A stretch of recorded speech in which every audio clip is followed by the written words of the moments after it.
பட வாய்ப்புக்காக படுக்கிறது, அட்ஜஸ்ட்மெண்ட் பண்ணிக்கிறது எல்லாமே அவங்களோட விருப்பம். அத நம்ம கேட்கக்கூடாது. நடிகை லதா ராவ் ஓப்பனா ஒரு விஷயத்த சொல்லியிருக்காங்க. சின்ன திரையில இருந்து வெள்ளித்திரைக்கு பல நடிகைகள் போயிருக்காங்க. அந்த வகையில நடிகை லதா ராவும் ஆரம்பத்துல சின்ன திரையில அவங்களோட மாசான நடிப்பை காட்டிக்கிட்டு அப்படியே சினிமா பக்கம் சில படங்கள் நடிக்க வந்தாங்க. சின்ன திரை சீரியலை பொறுத்த வரைக்கும் இவங்க அப்பா, திருமதி செல்வம் போன்ற தொடர்கள்ல தொடர்ந்து நடிச்சு ரசிகர்களோட மனசுல ஒரு நீங்கா இடம் பிடிச்சாங்க அப்படின்னே சொல்லலாம். அந்த வகையில இவங்களோட சிறப்பான நடிப்பை பார்த்து தான் வெள்ளித்திரையில நடிக்கக்கூடிய வாய்ப்பும் இவங்களுக்கு கிடைச்சிச்சு. அந்த வாய்ப்பை இவங்க சரியாவே பயன்படுத்திக்கிட்டாங்க அப்படின்னு நான் நினைக்கிறேன். தில்லாலங்கடி, யங் மங் சங், நிமிர்ந்து நில் போன்ற சில திரைப்படங்கள்ல ஒரு துணை கதாபாத்திரத்துல தான் இவங்க நடிச்சிருந்தாங்க. பட் இவங்களோட ஆக்டிங் எல்லாருக்குமே ரொம்ப பிடிக்கும். முக்கியமா தில்லாலங்கடியில வடிவேல் கூட சேர்ந்து வரக்கூடிய எல்லா சீன்லயும் காமெடியே சூப்பரா பண்ணியிருப்பாங்க. இவங்க கூட சேர்ந்து நடிச்ச நடிகர் ராஜ்கமலை தான் இவங்க லவ் பண்ணி கல்யாணம் பண்ணிக்கிட்டாங்க. இவங்க 2 பேரும் கல்யாணம் பண்ணிக்கிட்டதுக்கு அப்புறமா சின்ன திரையும் சரி, வெள்ளித்திரையும் சரி கொஞ்சம் இவங்க ரெஸ்ட் விட்டுட்டாங்க அப்படின்னே சொல்லலாம். 2 பக்கமுமே இவங்க வரல.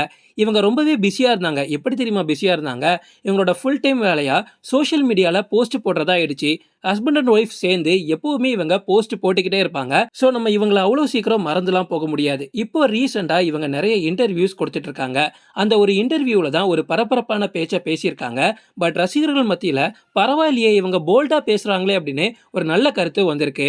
ஆரம்பத்துல இருந்து இப்ப வரைக்கும் சினிமால ஒரு விஷயத்தோட பேச்சு மட்டும் குறைஞ்சதே இல்லை, அதுதான் அட்ஜஸ்ட்மெண்ட். அந்த அட்ஜஸ்ட்மெண்ட் சர்ச்சையை பத்தி இவங்க ஓப்பனாவே நிறைய விஷயங்கள் பேசியிருக்காங்க.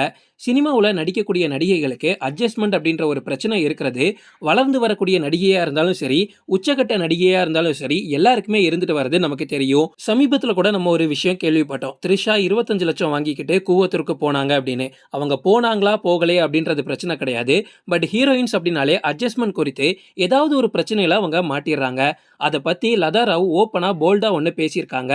பட வாய்ப்புக்காக படுக்கையை பகிர்வதும் பகிராம இருக்கிறதும் அவங்கவங்க விருப்பம். அதில் போய் நம்ம எந்த தலையீடும் பண்ணக்கூடாது. அது அவங்களோட மனநிலையை பொறுத்தது. எல்லாராலையும் அதுக்கு ஓகே சொல்ல முடியாது. பட் ஓகே சொல்லக்கூடிய ஹீரோயின்ஸும் இருக்காங்க.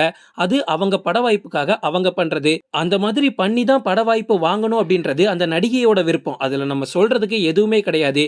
எனக்கு பட வாய்ப்பு வேணும், அதுக்காக நான் என்ன வேணாலும் பண்ணுவேன், அதுக்கு நான் தயாராக தான் இருக்கேன் அப்படின்னு முடிவெடுக்க வேண்டியது அந்த குறிப்பிட்ட நபர் தானே தவிர அதில் போய் நம்ம எந்த தலையீடும் பண்ண வேணாம் அப்படின்னு இவங்க ஓப்பனா சொல்லியிருக்காங்க. இந்த அட்ஜஸ்ட்மெண்ட் விஷயமானது மீடியா துறையில மட்டும் இல்ல, எல்லா துறைகள்லயுமே அதிக அளவு நடந்துட்டு தான் வருது. பட் சினிமா துறையை பொறுத்த வரைக்கும் இயக்குனர், தயாரிப்பாளர்கள் இவங்க எல்லாருமே ஆல்ரெடி பெரிய இடத்துல இருப்பாங்க. ஸோ அவங்களோட பேரையும் நம்மளால வெளியே சொல்ல முடியாது.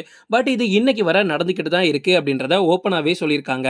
லதா ராவ் இன்னொரு விஷயத்தையும் தெள்ள தெளிவா சொல்லியிருக்காங்க. நீங்க எல்லாரும் நினைச்சிட்டு இருக்கீங்க சினிமால மட்டும்தான் இந்த விஷயம் நடக்குதுன்னு. பட் கண்டிப்பா கிடையாது. சீரியல்ல கூட இது நடக்குது. இன்னைக்கு நம்ம எத்தனையோ புது புது சீரியல் ஆக்ட்ரஸை பார்க்குறோம். அவங்க எல்லாருக்குமே இந்த பிரச்சனை இருந்திருக்கு. அதுவும் புதுசா அழகா யாராச்சும் வந்தாங்க அப்படின்னா கண்டிப்பா இது பண்றாங்களோ இல்லையோ, ஆனா இந்த ஒரு இஷ்யூவை தாண்டி தான் அவங்க சீரியல்குள்ள வந்தாகணும். அதை தாண்டி சினிமாக்குள்ள வராங்க அப்படின்னா சினிமாக்குள்ள வரதுக்கும் சரி, வந்ததுக்கு அப்புறமா அவங்களோட இடத்தை தக்க வச்சுக்கவும் சரி, கண்டிப்பா டைரக்டர், ப்ரொடியூசர் சைட்ல இருந்து அட்ஜஸ்ட்மெண்ட் அப்படின்ற ஒரு இஷ்யூ தொடர்ந்து வந்துகிட்டே தான் இருக்கும். இப்போ இது நான் சொல்றதுனால எதுவுமே மாறப்போறது கிடையாது. அந்த விஷயத்துக்கு ஓகே சொல்றதும் சொல்லாம இருக்கிறதும் அது குறிப்பிட்ட அந்த நபரோட விருப்பம். நம்ம போய் அதுல தலையிட வேணாம் அப்படின்னு போல்டா சொல்லியிருக்காங்க. இவங்க பேசின இந்த பேச்சின் மூலமா ரசிகர்கள் மத்தியில ஒரு நல்ல வரவேற்பு இவங்களுக்கு கிடைச்சிருக்கு. ரசிகர்கள் மட்டும் இல்ல, இவங்களோட ஹஸ்பண்டான ராஜ்கமலே இவங்களை பாராட்டியிருக்காங்க. ராஜ்கமல் யாருன்னு உங்களுக்கு தெரியல அப்படின்னா நான் சொல்றேன்.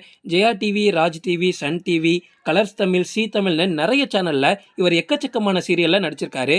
2003ல சகானா சீரியல்ல இருந்து 2023ல சந்தியராகம் வரைக்கும் இவர் நடிச்சுக்கிட்டு தான் இருக்காரு. ராஜ்கமலையும் தமிழ் சினிமால நீங்க பார்த்திருக்க வாய்ப்புண்டு. முக்கியமா லிங்கா படத்துல பேங்க் செக்யூரிட்டியா நடிச்சிருப்பாரு. அதை தாண்டி பச்சை குதிரை, சரோஜா, நவீன சரஸ்வதி சபதம் அப்படி நிறைய படம் நடிச்சிருக்காரு. இவரும் லதா ராவோட அந்த பேச்சுக்கு பயங்கர வரவேற்பை கொடுத்திருக்காரு. சீரியலும் சரி, சினிமாவும் சரி, இந்த அட்ஜஸ்ட்மெண்ட் தொடர்ந்து வந்துகிட்டே தான் இருக்கு. இதை பத்தி நீங்க என்ன நினைக்கிறீங்க அப்படின்னு கமெண்ட்ல சொல்லுங்க. இந்த மாதிரி சுவாரஸ்யமான சில விஷயங்கள் தெரிஞ்சுக்க தொடர்ந்து எங்களை ஃபாலோ பண்ணுங்க.